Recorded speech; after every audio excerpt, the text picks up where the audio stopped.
Welcome to the Starting Over podcast. I'm your host, Edward Sheldon, aka Dark Logos, and this is a show where we talk about the strategies, tactics, and mechanics behind the game of heroclix.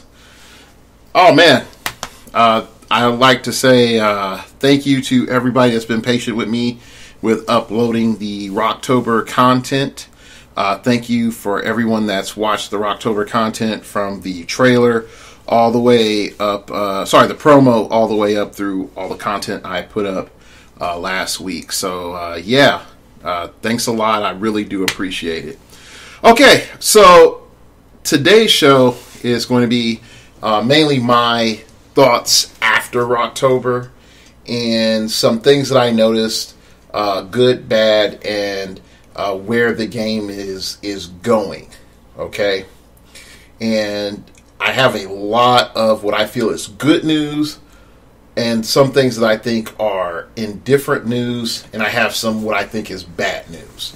Okay, so let's sort of start off with thoughts and reflections from ROCTOBER.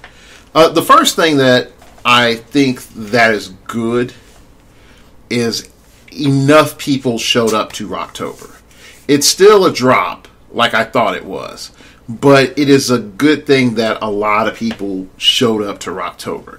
It showed that everybody's still interested. Everybody still wants to play. No one's hiding out, really. And people are willing to be competitive in multiple different ways.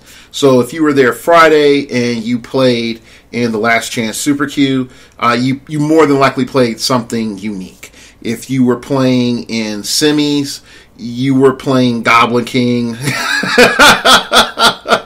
you were probably playing Goblin King or X-Men. Those were the two teams that some of my guys played. You're also looking at a situation that you are in semis. You had some competition, but it wasn't insane. If you made it and you played in teams sealed, then you enjoyed doing that. If you were in the finals or top 32, you battled your way to the top with whatever build you had. I can say, looking at the field, I did not play the same type of team or the same type of team back to back. That's how diverse the field was. Versus last year's ROCTOBER, where it was, hey man, I heard you like Unimind, so I'm going to give you a Unimind and then another Unimind and then the Unimind after that. Okay, and so I think that's a good thing for the game. That's a really good thing for the game. I think the environment in which we were sort of sold for ROCTOBER is not bad. And that's I would say is my neutral comment. And now I know some folks say, but we got food there, Dark Logos. We got beer there, Dark Logos. We got all this stuff, Dark Logos. The maps are there. Like, why? Like, why? How is that just neutral? And I'll say this. I saw Scott Crampton go to his hotel twice because he forgot 2 game elements. And that could have cost him. That literally could have cost him the chance to compete.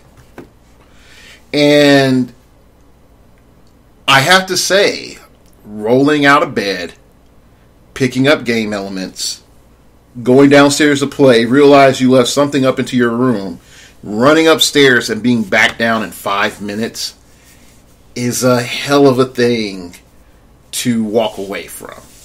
It's a hell of a thing to walk away from. I know the food was good enough, cheaper and better than hotel food. I will give you that. The atmosphere was nice. There's a place for you to play battle royales, and you could fit functionally everybody there. There is not a problem with any of that.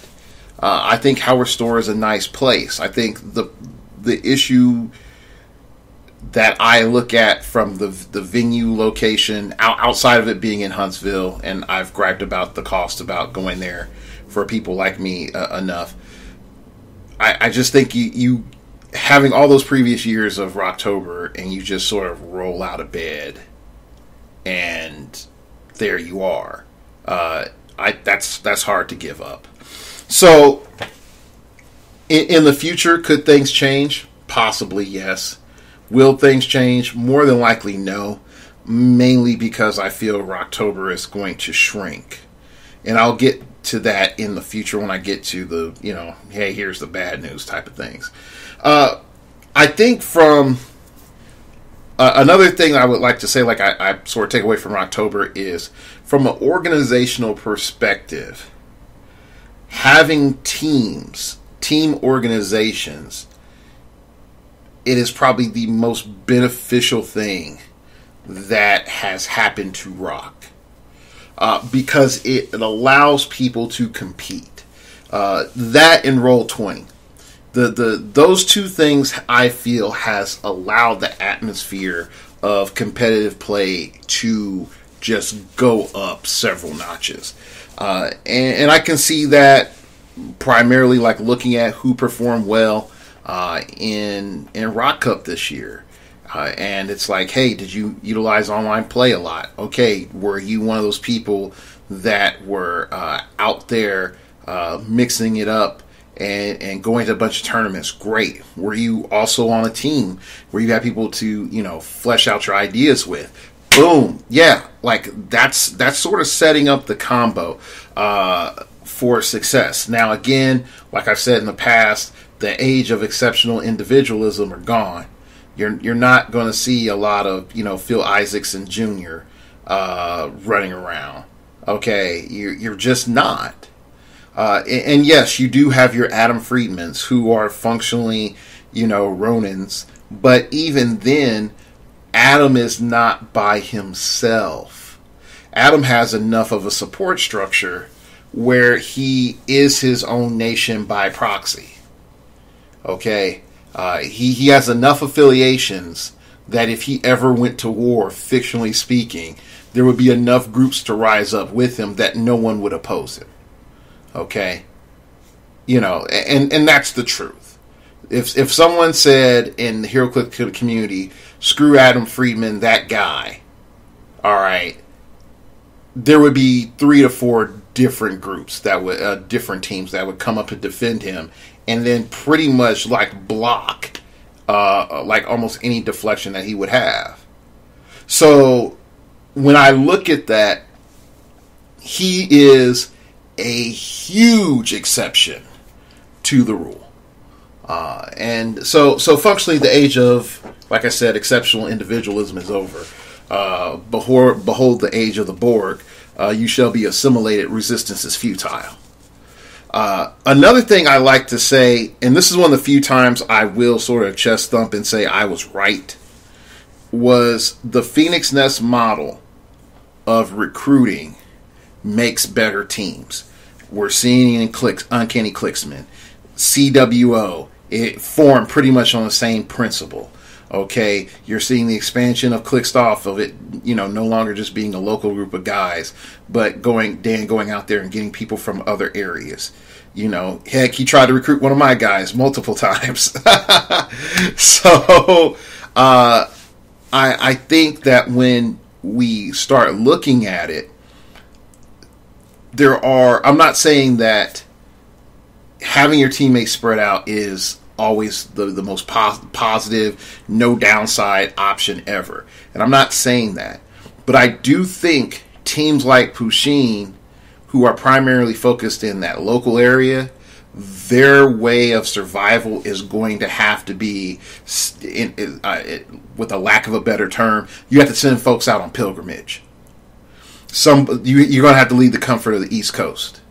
And you're going to have to, find some place in the Midwest to go, to the South to go, and if you're bold enough, go to the West Coast. And the main reason that I say that is that upper area, while, Ed and Isaac live up in that area, and you can compete against them, and they sort of travel about. But if you look at the truth of it is, you never see a Pusheen guy like in the Midwest. You never see a Pusheen guy in Chicago. You never see a Pusheen guy in Tulsa. You never seen a Pusheen guy at Majestics, to my knowledge. Okay, and again, some folks might be saying like, I'm calling them out. No, I'm not calling them out. I'm just saying is that they're one of the premier groups, and if they're going to stay competitive and stay one of those premier groups, they're going to have to adapt to the landscape. And the landscape is not really going to be doing them any favors. And this isn't a Midwest versus East Coast thing or a West versus East Coast thing. It's just the truth. If you are isolated in your area and you do not have any members that are outside of that area, you're going to cannibalize each other. Your experiences are going to be limited and homogenized. Okay? So, the team model of going out there, getting people from all over is going to be the team model going forward. The organization back end of it, forming community, forming trust, keeping people, sort of happy, and then also everybody pursuing their goals. That's going to be up to the individual leadership and members for them to solve those problems. But those are problems that have to be solved, and those are some of the downsides of having a team all over the place. It can be extremely positive, and at the same time, it can have extreme shortcomings. Okay. Another positive that I think that came out of this weekend was the fact that WizKids and Rock are talking. That's a positive. Everything being subject to change is very important for folks to keep in mind. But for the fact that Rock and WizKids are talking, that's a double thumbs up, good buddy. Okay? More so than any other thing that I could say came out of this weekend was Rock and WizKids talking. If at worst this turns into, hey man, let's not just schedule over each other and let's try to get things hashed out, I think that would be still like light years beyond where things are at currently, or where we're at with WizKids and Rock. So I like it. I think this is positive, and that's a good thing.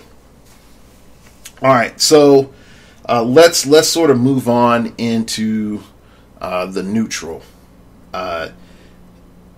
I think sort of going back is, if we look at Howard Store, I think that it's set up for an event and it can do multiple events. I think the feeling of previous Rocktobers is gone. That's not necessarily bad, but that's just the way it is. I also think that the map situation, whether some of them become WizKids legal or some not, I think that that's going to be a net positive, hopefully. But I do know a bunch of maps are going to be purged. And I think the number one map that needs to be purged is the dungeon map. And the main reason the dungeon map has to be purged is that it was poorly designed, highly abusive, and it lets certain types of teams just go through functionally unchallenged. It's just functionally unchallenged. You can put a Goblin King team on the dungeon map and there's nothing that you can do. There is really very little you can do. It scores its points, its little points, whatever it may be, and it can just dance on the average team ridiculously. Do you not have like 80 forms of improved movement destroys blocking and improved targeting destroys blocking? Do you not have 5 Cyclops ID cards, even though that would completely be illegal? Oh yeah, you're screwed. And there are certain teams that are way stronger on that map and are meta functional because that map exists. I will say Wales is number one. And then that's not me being butthurt about me losing on stream. That's just the obvious. Like when I've play tested against Wales multiple times at home with various different teams, it is quite obvious that if Wales takes you to the dungeon map, it's functionally not a game. You have to have so many different things go right for you and so many misplacements on your opponent's part that it just makes it ridiculous. So I would really see, and I know a lot of people would be pissed off if I said this, I really want to see a good faith by Rock and just like preemptively ban the dungeon map. That's my thought. Now some folks will say, but Dark Logos, what about the hedge map? It's functionally the dungeon map, but with the head, but it's an outdoor map. And then I come back and say, not exactly. Not exactly. And the reason why I'm not as frustrated with the outdoor map is you run a bunch of Colossals on the outdoor map. Guess what? I can still see your Colossals. Do you fly? Oh, I can go over those walls. Is it a pain in the butt for your 5 Wolverines running around the map? Yes, and that functionally should be a disad. If you are a grounded character, there should be some disadvantages for being a standard grounded character.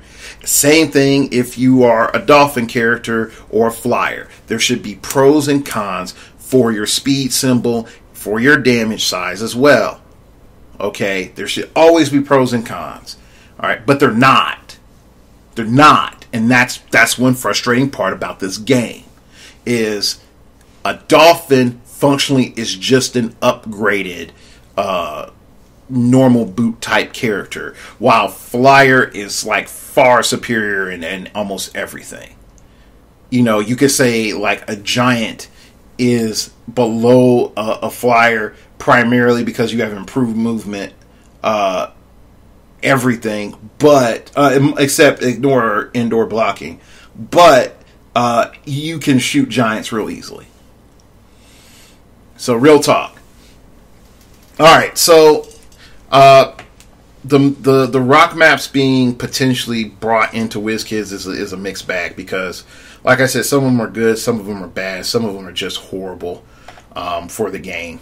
And I think, in particular, I hate to say it, the dungeon map is probably the worst offender. Now, what I also, again, I put it in the neutral bucket, is a person designing a map. If you're a Rock World champion, or you have a minor incentive, because if you can win Rock Worlds and get something legal and playable for the World Championships itself, you functionally have a map that is custom made for a team idea or to counter a team that you do not like, as long as it abides by basic WizKids rules. And if that is the case, that is a huge advantage for the person who is the Rock World Champ. Now, this is something I think most people haven't talked about, because again, you have to win Rock Worlds. But that is the only thing potentially that is giving people a reason to still care about Rock. Okay? All right, so that's the end of my neutral rant. So let's sort of talk about some of the negatives. Negative number 1. There's too much stuff that's coming up about Dan. Whether it's the beef with Wes or his matchups, and did folks throw games? There's just too much stuff. I'm not going to rehash dramas, but there are some things that in the back of my mind, I'm like, I know some of these people, and I'm like, I don't think they're that type of person. And again, I'm not the freak in the shadow, and I don't know what dwells in the hearts of men. Okay, God hasn't given me that ability yet, and if He does, I probably want to give it back. But I think there's a couple of things. I think when we start looking at the stream, there was a lot of hate on Dan because of what he was playing. And I don't think necessarily it was Dan as a person. It's the fact that people feel it's unfair that Starro, as good as Starro is, that it's there. I feel that Dan did undersell Starro. And that part I do have a little point of contention with. You can't undersell something that you're playing. Okay? And even when you could say, like, but Dark Logos, you undersold Avengers and you made top 16. No. I said my current form of Avengers on Majestic CCG was bad. And that it needed tweaks. There was no reason for me to have Professor X ID on my team. At all. There were several other elements that were good, but I needed to tweak a bunch of stuff. I needed to tweak my IDs. Dropping Mjolnir was probably the best thing that I did. Listening to my teammate. Okay? So, that's one thing. So, I did change my build. Okay? My build works completely different now. A lot of the core concepts, change IDs, got rid of objects. Versus when you're on Married with Clicks and you're like, Starro's not that great. It has a lot of bad matchups and it's not that good. And I'm like, no, that's a problem. And when I say, like, hey, the number one team at ROCTOBER it's going to be Starro. And he's like, no. And that's the part where I'm like, yeah, you're sort of underselling what you're playing. And I would make this statement. If you don't want comments on what you're playing, don't put out what you're playing. Just don't. Okay? And that just stops 90% of it. Okay? And I think that was part of the buildup, is that it was clear that Dan and a few others had Starros, and Starros had won events, and how unfair it feels for an American player. Yeah, I know international listeners, get your laughs in now, please do. That in a primarily American event, that most people didn't have access to Starro. And that is an issue. So, if Rock came in and said, look, if you are an American and this wasn't released in America, you can't play that thing yet. But if you went internationally and played and won, like PJ did, then you can play it. And if you're an international player and it was released there, you can play what was released there. No. That's too many problems. Now, what's the issue about this? It's really a WizKids issue.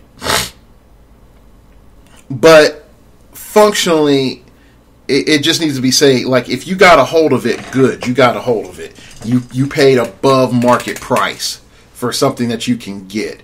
And if it's deemed as OP, then The Rock needs to say, for this event, we feel for fairness sake that we're not allowing X or YZ con exclusives. Flat. And if they said no Starro, they should have immediately just come back and said no Blackbird.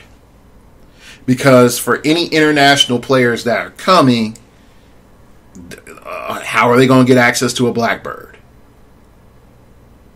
So, it goes beyond the struggle is real, but the hate to Dan is a bit undeserved. But at the same time, Dan did sort of fuel the hype by not being honest on how stupid strong it is.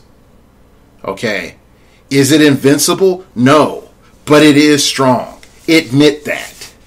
Okay, just admit that, and a lot of stuff goes down. A lot of stuff just goes away. The stream shouldn't have been toxic against Dan. But, again, most of that hate comes from exclusivity. Okay, it's just, that's just perfectly honest. That's what it is. The next thing I would say is, and I sort of talked about this with Pat in the airport, and it goes like this. If you know that I'm teamed up with Wes Griffin. He's my co-captain. And we're playing a match. With all the stuff that's going on, you can't afford to do active judging. But it should be noted, Like there almost needs to be a faction flag of saying like, look, these two know each other. Passive judge them. Walk by, watch the game now and then in game state, see what's going on, take a mental note, and walk on. In for all those matches. If you see two people in the same jersey matched up against each other in later rounds, and one is 2-1 and the other is 1-2, I would be actively watching that game to make sure that the 1-2 is not throwing. Okay? I would definitely be doing that. Okay? Because and I'm going to be 100 with you, not everybody has a 0Fs given policy. And like in Phoenix Nest, it's like, oh, you play me, and you're 1-2, and I'm 2-1. I'm not going to tell you that you should have forfeited or that you should throw the match. I'm not. It's 0F given policy. All right, so there you go. Like, oh, you shouldn't have been jacking around on your last few matches. This event wouldn't have happened if you had practiced, or if you took that extra 15 minutes and thought over your placement from your previous games. You wouldn't be facing me right now. So that's a reality. And as more teams come into existence, the more stuff is going to come up of, hey, these two teammates played, this was the outcome. I think there may have been colluding. It's going to increase. It's going to increase. All right. So I'm not saying like, yeah, we need to go in and make some rules now and we'll fix it, because it's not going to happen. But I do think that is something negative that's just become bigger. And when you listen to Dan's description of his matchups on Majestic's CCG on YouTube or SoundCloud, you're like, okay, you had a lot of close matches, but you went through a lot of teammates. And if I ask myself a question as a person who does not know you, or a person who does not know any of your teammates, why didn't you lose to Gosselman? Like, if I take names aside, and you can say, well, he got lucky, he rolled double crits, it's like, why didn't Gosselman just run? Like that, and you would never have gotten as far as you did. But he stood there and fought. Why? And again, I know these people, so I'm not making that direct accusation. But I've heard the accusation. And that's the problem. You go teammate after teammate after teammate fight, and I'm just like, okay, folks will start saying like, hey, look, Dan's the leader, so they're going to just, subconsciously bow out. And some folks will say it like, well, why did Lane, try to go for the win? And I'm like, well, I sort of know Lane, and it makes sense. He does not care, and he's go for the throat guy. But if you don't know these people, it's easy to make accusations. So that's part of the problem now. Is I hate to say it, is everybody's e-thugging. Everybody's e-thugging. Oh, I can come in there and beat you. Oh, your team sucked. Oh, go suck at this. Oh, blah, blah, blah, blah. Like, it's easy to e-thug. It's so easy to e-thug. Say that stuff in person. Go play a game. Go play a game. Go back that up, stuff up with a game on Roll20. Nobody has an excuse. And I think Shots Fired sort of got it correct. Like, have your grudge matches online. Go and have it freaking streamed so everybody can see who waxed who. Okay? And hell, I know Shots Fire can host it, Majestic CCG can host it, Two Clicks from KO can host it, Alpha Strike can host it. There are too many different shows that can host your grudge match. And hell, I'll do the promo for it. So, I think that childish stuff is going to be a problem. And definitely if folks, like, let it build up. Like, you know, I hate to say it like this. Isaac is a more grown-ass man than most of us here, it seems to be. So, let's sort of move on to another element. Rock getting rid of the money. This one sort of... this one is a rough one for me. And it's a rough one. It's a rough one for me mainly because I saw that maybe in 10 years, if the meta scene grew, we would not enter into anything close to Magic Pro Tour, but we could have something where there were little $50, $100 pots here and there. And I thought that Rock would be the pinnacle of it. But with the removal of the money, and I know some folks will be like, it's WizKid's fault. It's Howard's fault. It doesn't matter. It literally does not matter. With the removal of the money, it makes the culture just flat again, in my opinion. And I've told Howard this personally. Like right now, I'm neutral about Rock.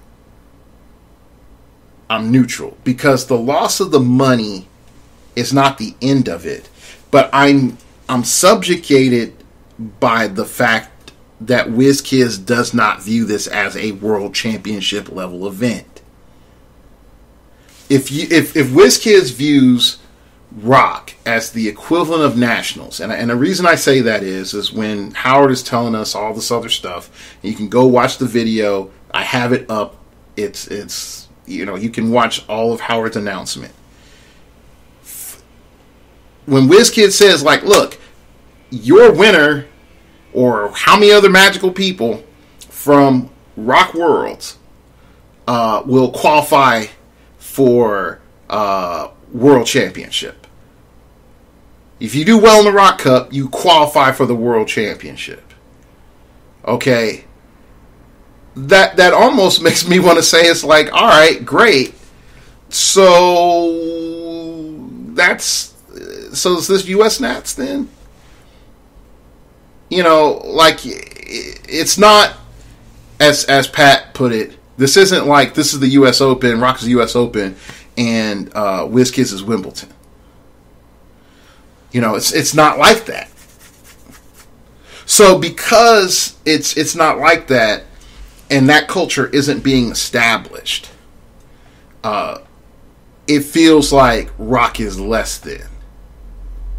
And I feel like just from a positioning standpoint, that's bad.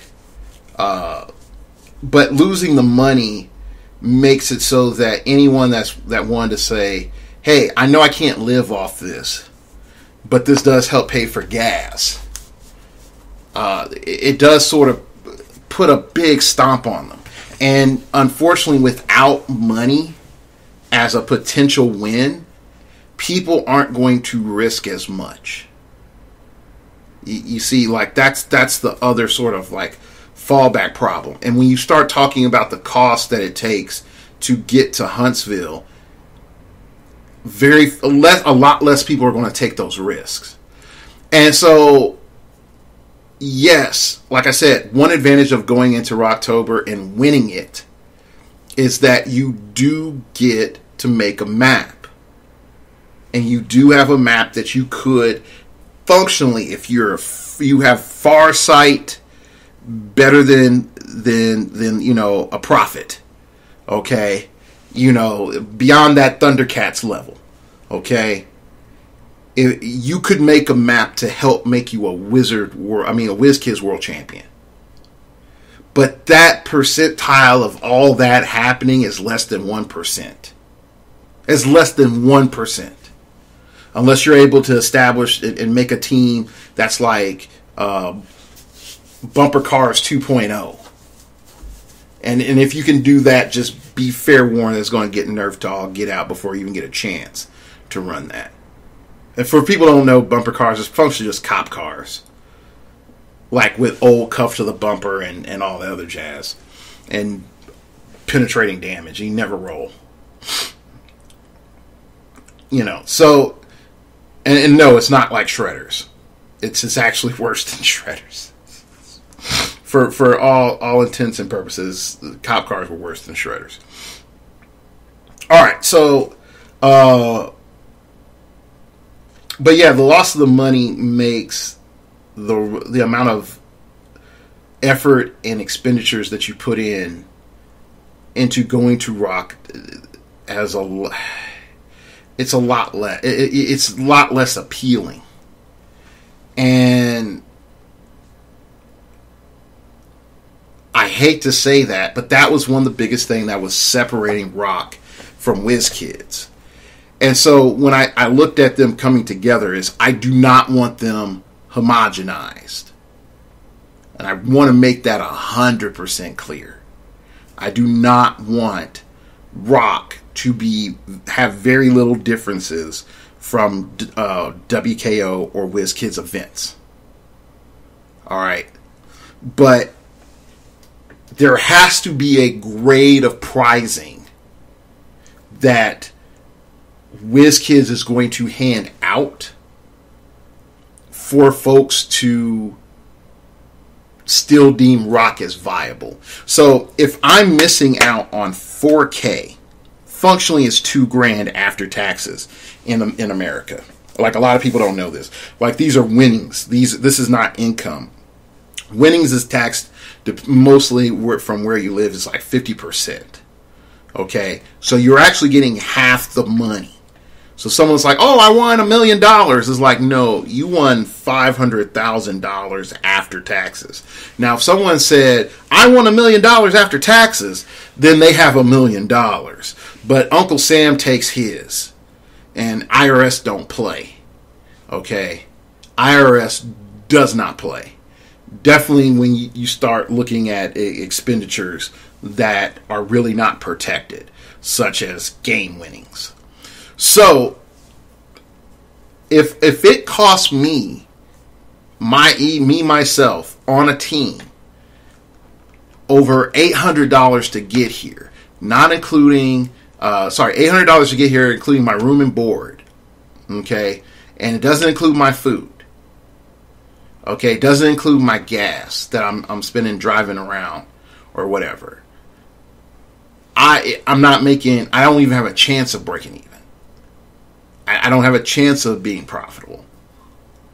Okay. You can say like, but hey, Dark Logo, she'll get a case and money and all this other stuff. It's like, yeah, cool.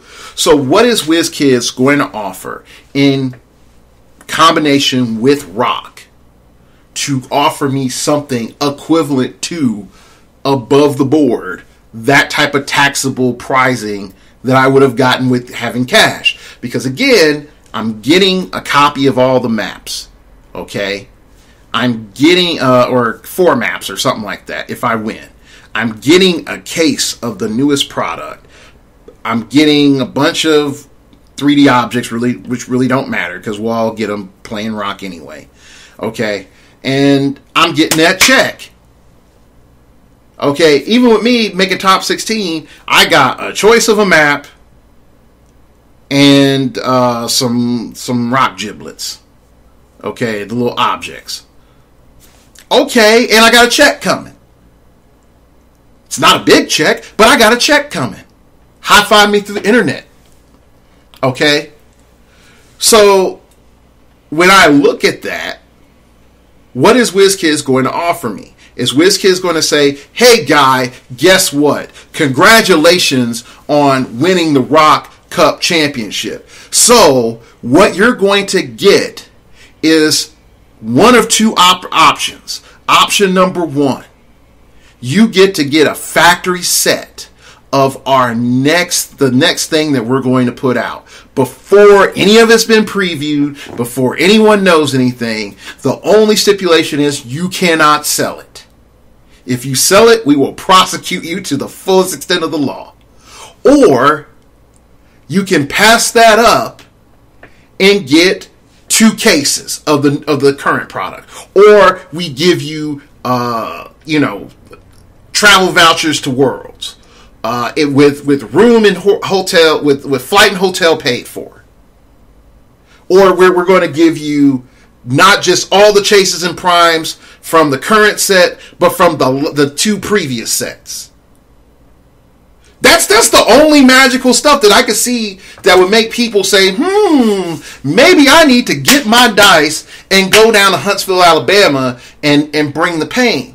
Other than the fact that you like Howard. Or that it's a convenient drive. And that is a problem. That is a problem.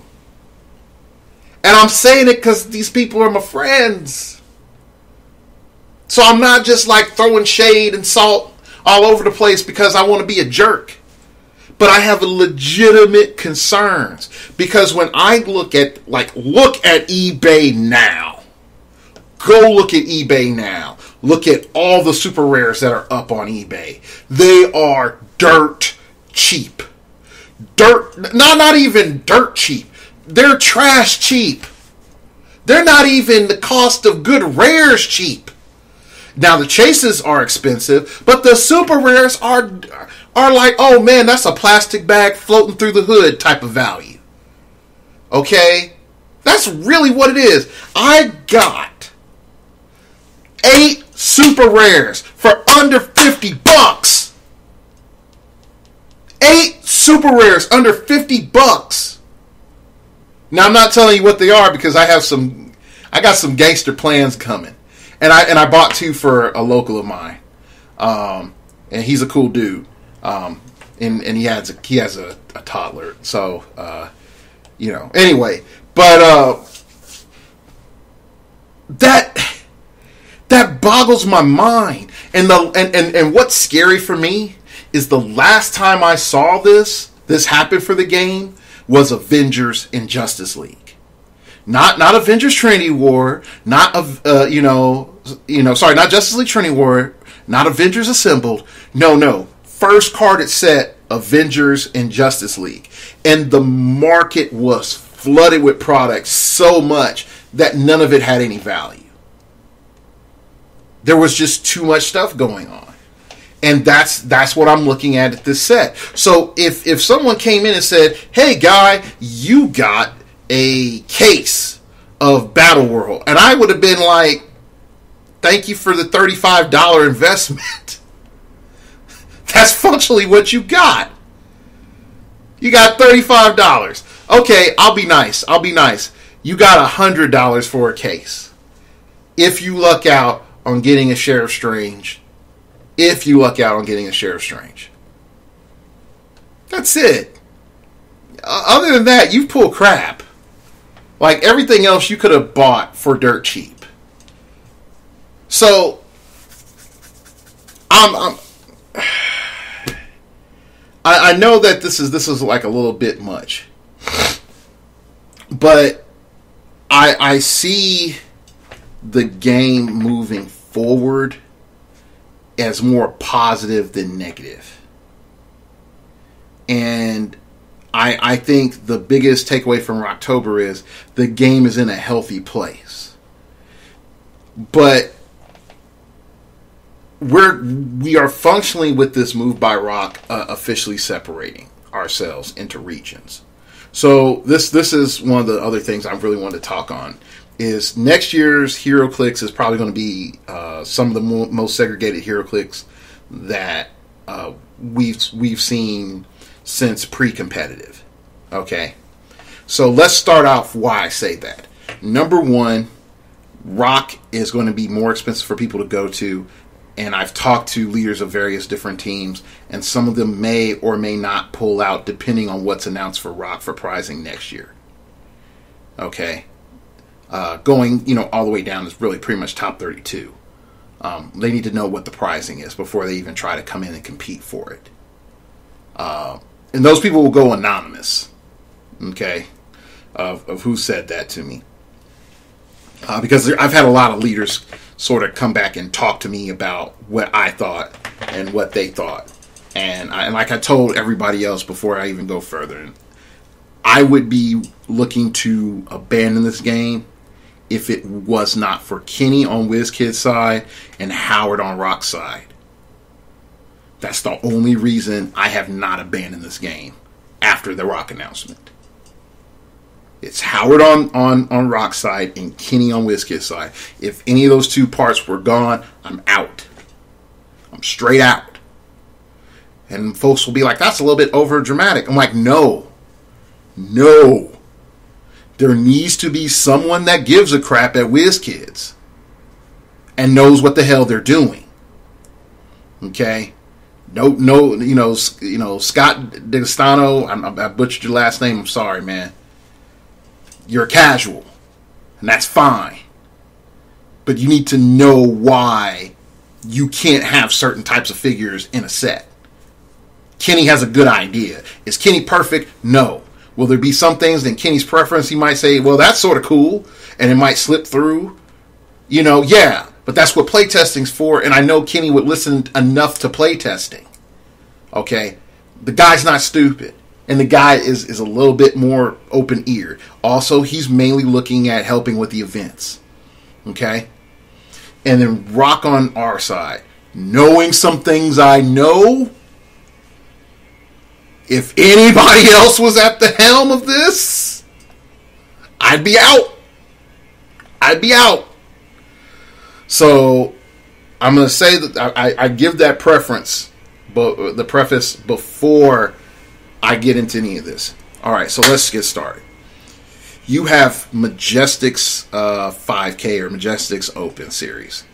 That pretty much just dominates your Pacific Northwest, your West Coast, all the way down to, you can even say probably like New Mexico into sort of Colorado, if you want to really just sort of cut out that region. Maybe even to Vegas, but Vegas, I'm going to talk a little smack. Y'all haven't proved that you've been worth anything on the competitive scene for a while.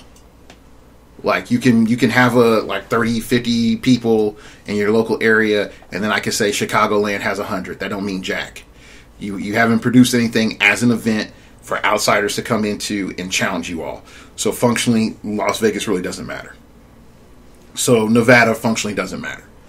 Alright, so you have that area. So if you just want to be competitive and play cool, weird, Cali format clicks, you got that. Okay, and then you have the establishment of the Texas Shootout. So you're looking at Texas, Kansas, Arkansas, Oklahoma. If you want to come and do that challenge, you can go down there and do that challenge. All right, boom, there you go. All right, then you start going into the East Coast, and you functionally just say Columbus at US Nats. That's your big time to show up and show out. I don't think Clicks for the Cure still exists. If it does, then you have that. And whatever Pusheen puts on. Okay? So then you start go to the South and you have all the massive events Howard puts on. You're functionally separated. And then you can say, well, what about that sort of northern middle area? And I'm like, you have Chicagoland and you have Omaha.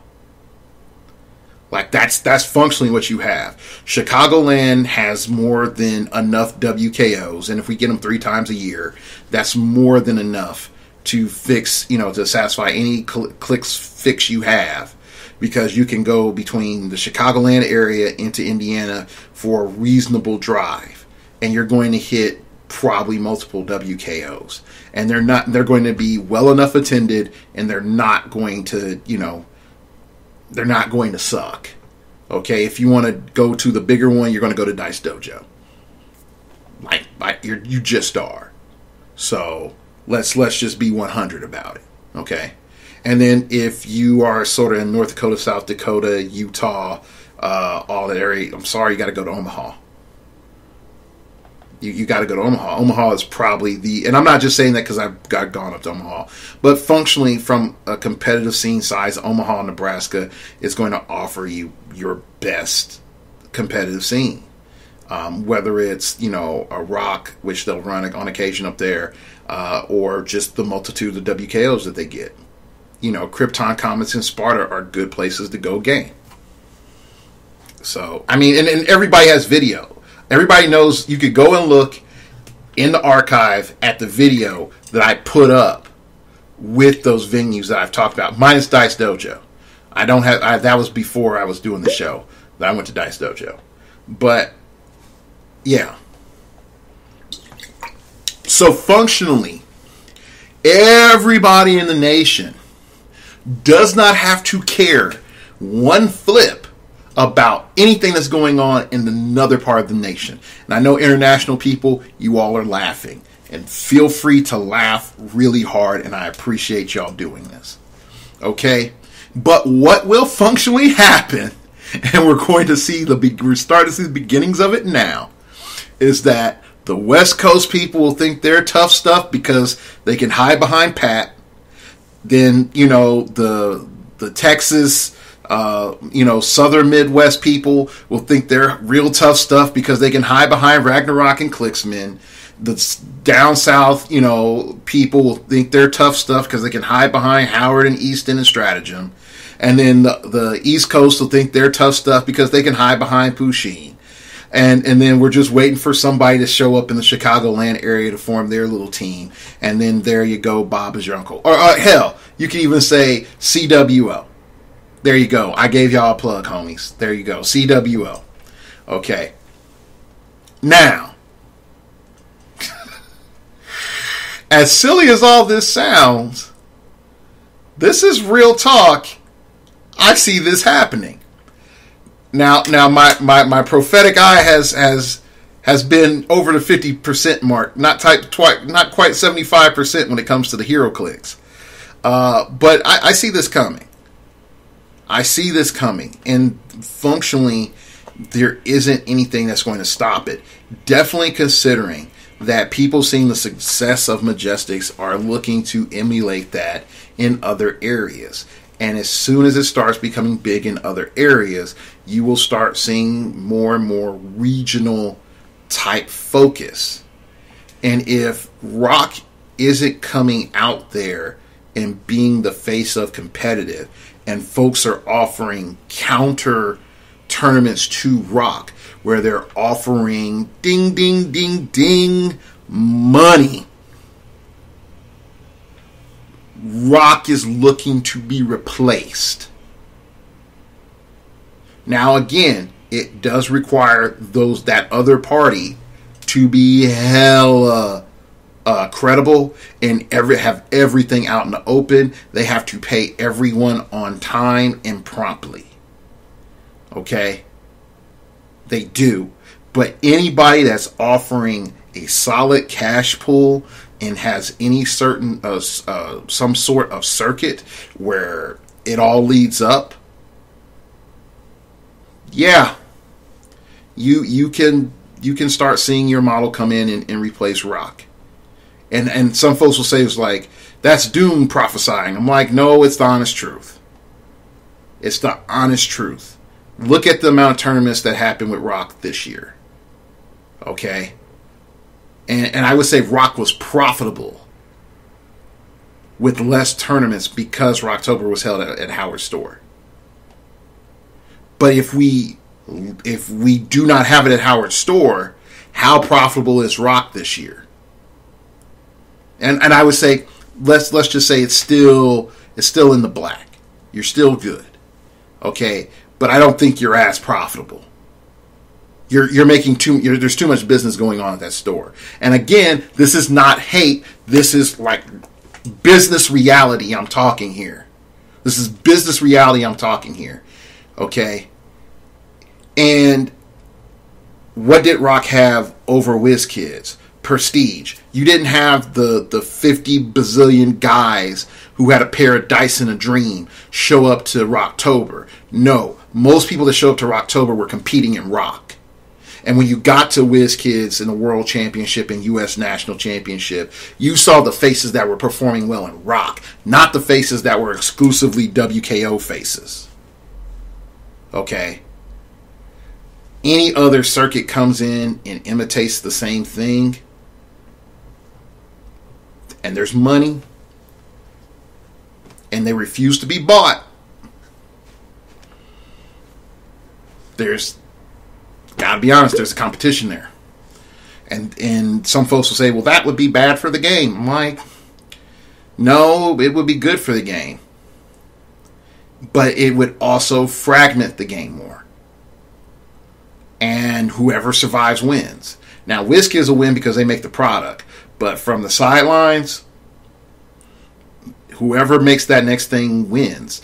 And from there's something I've learned from reading business books lately and reading investment books. First to market is hardly ever the historical winner. First to market is very rarely the historical winner. Okay? So folks will be like, wow, you know, if I invented this, I would be, you know, I'd always be rich. No. If you're the first to make anything, there are bound to be the second company that comes out and makes the next thing will probably be the one that's going to wipe you out. Okay? That's just the honest truth. And you can look at it purely like this. IBM came out, made pretty much personalized computers. Okay? And they're like, hey, come run DOS, all this other jazz. Here you go. We got mainframes and super systems. Here you go. Bam. I have IBM products. Okay? And that goes on for a really long time. Microsoft comes in and says, I'm going to be the operating system end of this. There's hardly any challengers. There's nobody that can really dethrone Microsoft. But in comes Gateway. And Gateway says, like, hey, man, we're going to manufacture stuff. And they functionally pretty much push IBM out of selling computers. Then you could say, well, all right, well, there's Gateway. Then there's Dell. And then there was Alienware before they got bought by freaking Dell. Okay, and Asus, and all these other companies came in after the progenitor died, and they took market share. You can even look at Apple to a degree. Apple was another one of the main reasons that led to the death of IBM as a computer manufacturer for personal computers. Whether it's their first basic one or the one that looked like a big Jolly Rancher with a screen where everything was contained. They were the main reasons why IBM got pushed out. First to market is not the long-term market winner most of the time. So, yeah, WizKids was the first to market and competitive. Proved that they really couldn't handle it, nor did they want to handle it. Rock was the first to market, was second to market from a competitive situation. Rock is the first to market in establishing a competitive situation away from WizKids. So that's an important thing. So I know some of you can say, but there's HIE and all this other stuff. I'm like, yeah, it is. But do you see HIE trying to put a push to go into stores or to make a series or to have any sort of structure, revamp their leadership, redo how they make money, make themselves a proper company, you know, have some bigger rules that are stated out there, recruit people like me to promote them? No, they're not, because it's just a bunch of dudes playing on the internet. But you get somebody with some dang vision and some cojones, HIE could be something more. So anyway,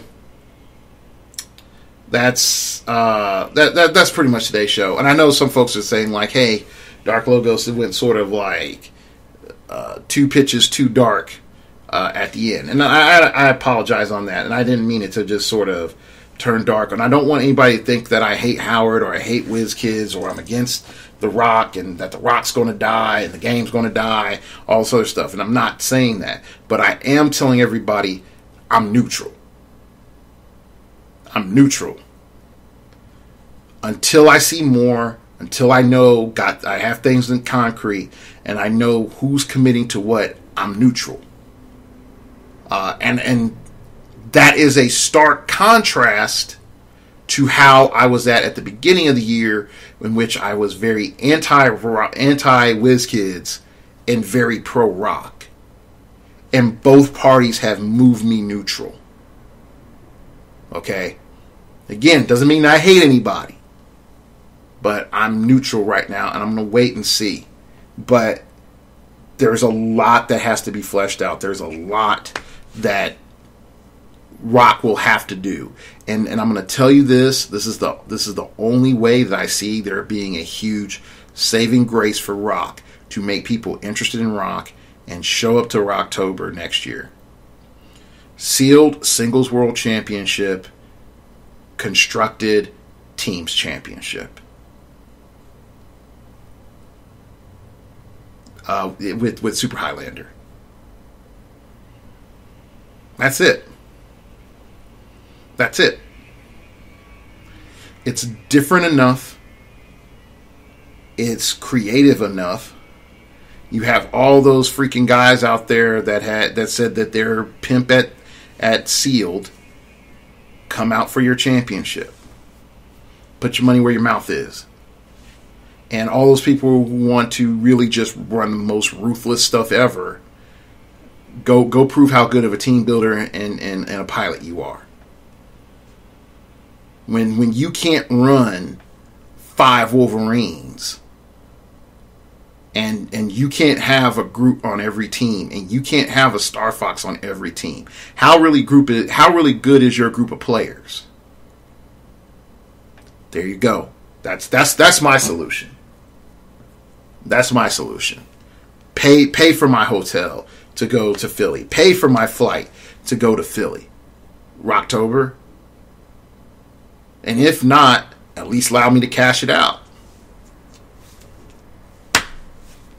Give me a travel voucher if I can't do that, give me a travel voucher to go to all expenses paid to come back to the Rock next year. That's simple. Alright, well, that's it. I'd like to thank you all for listening. You can follow me on Twitter at StartOverPod. It came from outer space and told me, man, be glad that you do not live on planet X5392658 because it's a planet completely operated by NPCs, but has no main characters. It's just a horrible place to live. All right. So like any other time, follow me on Twitter. I'm not banned there because I just post show updates and random stuff from the club. So follow me on Twitter at StartOverPod, and you'll know when the latest show is up because YouTube don't like YouTubers. YouTube don't like YouTubers.